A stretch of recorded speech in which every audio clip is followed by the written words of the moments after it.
Hello, hello. This is Kelly of Girl Upcycled Studio. The train is going by, so it's going to get a little bit noisy. So that happens periodically around here. A little lazy river town with the trains running through it. So let me talk to you about what I'm going to do today, because this is the first time I've tried this. So I don't know. Hopefully I don't mess it up or anything. And if I do, you know what? There's really not too much that we can't fix, right? All right. So I am going to finally use these rollers, these yummy rollers that were sent to me by the Artistic Painting Studio. Okay, I'm really excited. So I have like a snake print, I have this print, I have this chevron, which I think is pretty cool too. And the one I'm going to try tonight, you guys, this is the ostrich skin print. So, what I was told, when you use this and you paint over it, you can get a hammered metal look.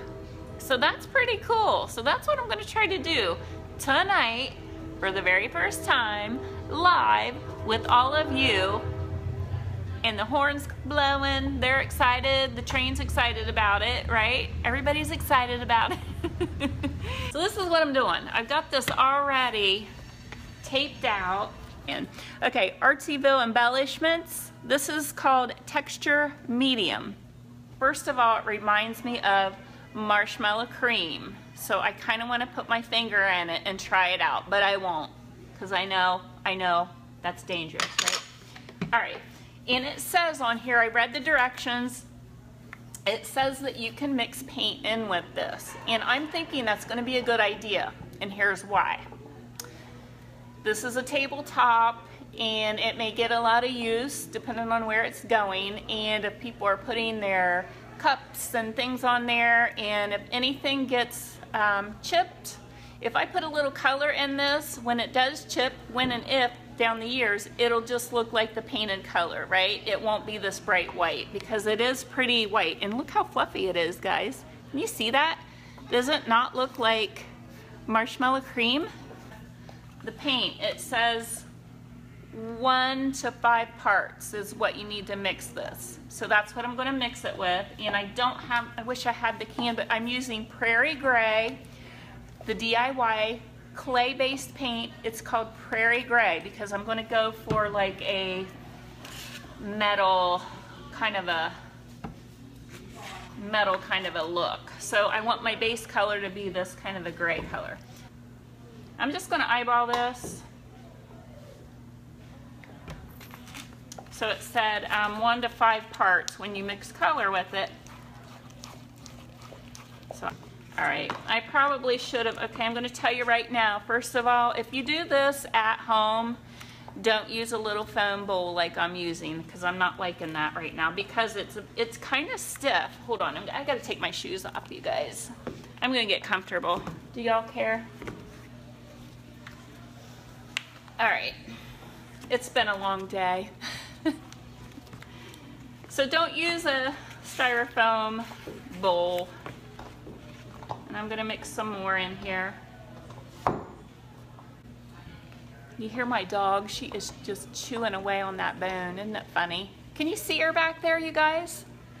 I don't know what's inside it, but she is going to town. All right, you guys. And I think you have quite a bit of playtime on this. I think Jennifer said that you have, you know, plenty of time, plenty of playtime with this. Happy puppy, yes. Marcia says, hi, Ginger. So far, I'm finding that I'm not getting enough paint in it. So, my advice to you would be a good girl and measure. Don't do like I'm doing. It says, you can either trowel this on or you can brush it on. So I'm just choosing to brush it on today. Okay, so since it's my first time, what's wrong, girl? What's wrong? I don't know what she's doing. You guys, it is hard to tell. This dog, it could be like a doggy blooper day. So I'm just going to use a brush and I'm just gonna start brushing it on here. When you either trowel it on or brush it on like I'm doing here, it needs to be about 1/8 of an inch thick. So we'll see.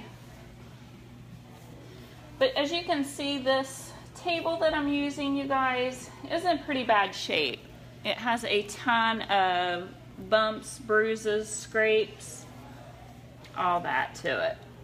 Okay, so this is only going to make it look better. It doesn't even matter at this point. It already looks better in my opinion. So. All right, and I'm using the ostrich print, ostrich skin. This is, if you use this, it's supposed to make it look like a hammered metal look. And you could do this on walls, furniture, home decor pieces, whatever. Well, I definitely am getting a good texture from it. If you messed up, you have some play time here, okay? So you can go back over it, swipe it down. Needs to be about 1/8 of an inch thick. And so far, so good. This is my very first time doing this. This is a table that has just really, it's pretty bad. It's in pretty bad shape, the tabletop. So it's, you know, this is a good option, really, for those of you that have really banged up pieces and you're not really sure what the heck to do with them. And I will tell you, I've done this with plaster of Paris, and this stuff is way better. Plaster of Paris was horrible when I tried it with that. It made a big old mess, and it was, this stuff is really, it's soft. It has just a really, I don't know, the texture is just pretty good. It's about 1/8 of an inch. So the main thing I'm finding out is just make sure, just try to get it even as possible. I feel like I'm on a good roll now, guys. Okay? Okay, so I gave it one swipe through, like this. Now I'm gonna flip it, okay? I'm gonna turn it, just so it gives you a little more variation and pattern. And I'm just going to find my line, and we'll overlap it just slightly.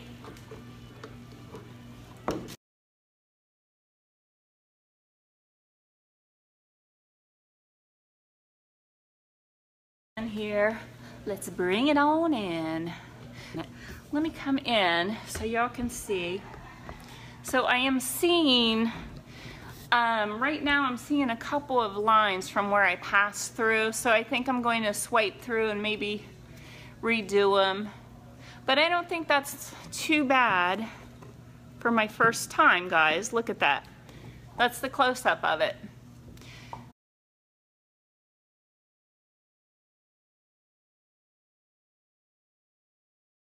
Here's what I'm going to use for the top of this.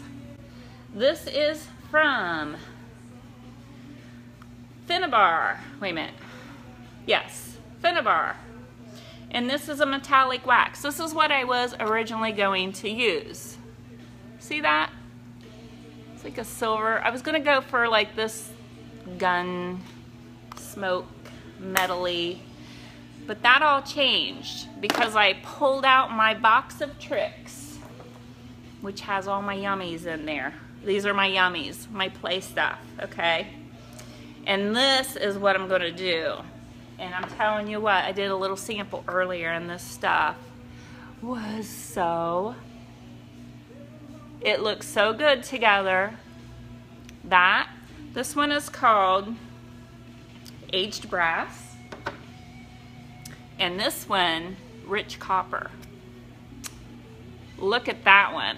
Now, look at these tones and look at that couch behind me and tell me that that is not some major, major loveliness. So I don't know if you can see it, the shine on it, but it really has sparkles and shine. All right, so let's get to it. The outside rim of this I did in a faux wood finish. If y'all don't know how to do that, I have a video on my website. It's 50% off. You'll learn 2 finishes. It's 50% off. It's called Paint Like a Pro. It'll teach you how to do that faux wood finish. Anybody in this business, in my opinion, you should know how to do that, okay? I'm telling you, I do it weekly. The wood finish, okay? Faux wood finish. So let's get started. I've got a couple little brushes here, and let's see, where can you see the best? And I'm gonna mix them up a little bit.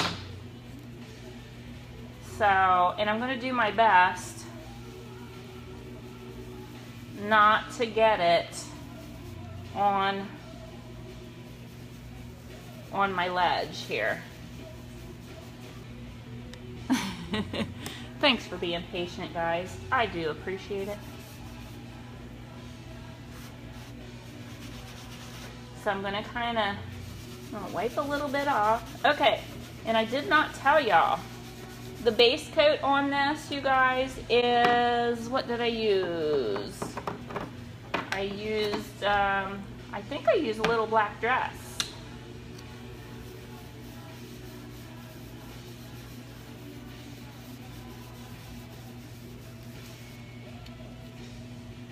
And I'm just going to kind of go back and forth, really.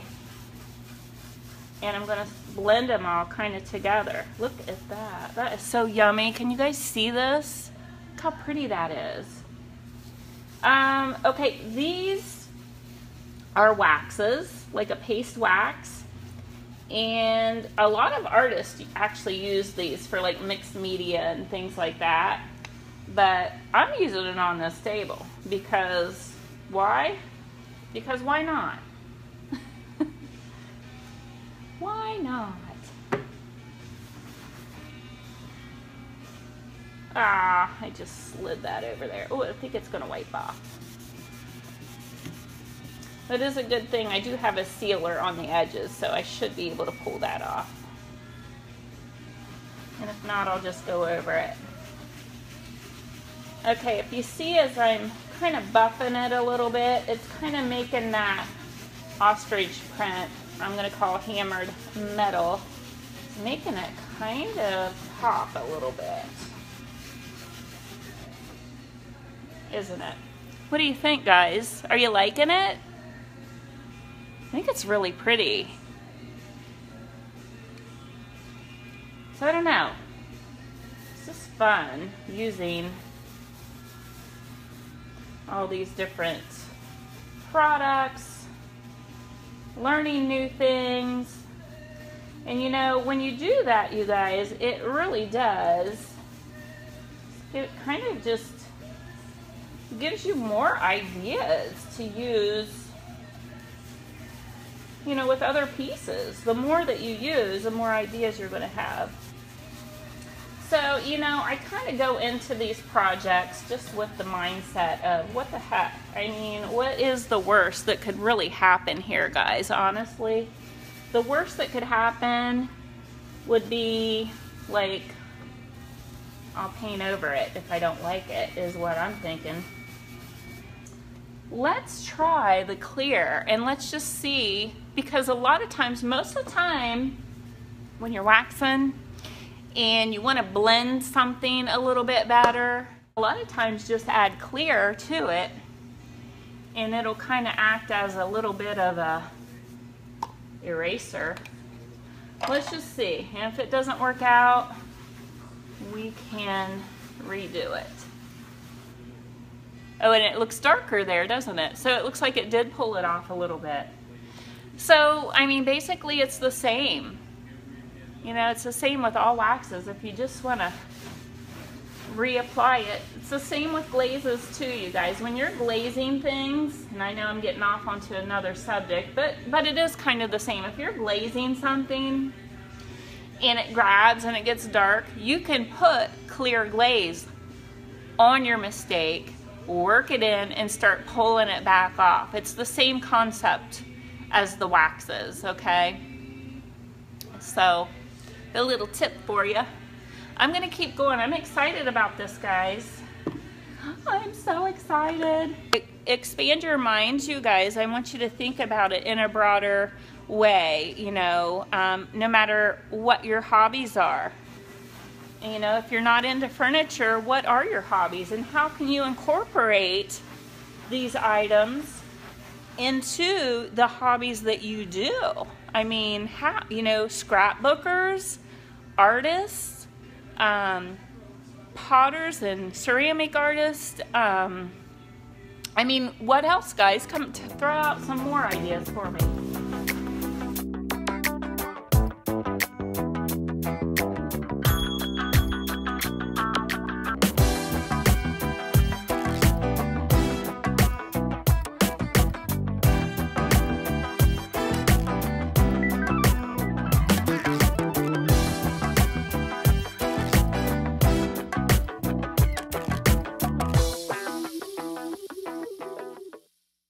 So tomorrow, after this completely dries, and I think I'm going to do clear wax over top of this, I'm going to leave, let it dry for 24 hours. Tomorrow, I'll come back and I'll buff it. So think of it like a car when you wax it and you walk away, and then you come back and it's all dried and you buff it and it has like a little sheen. That's what this will do.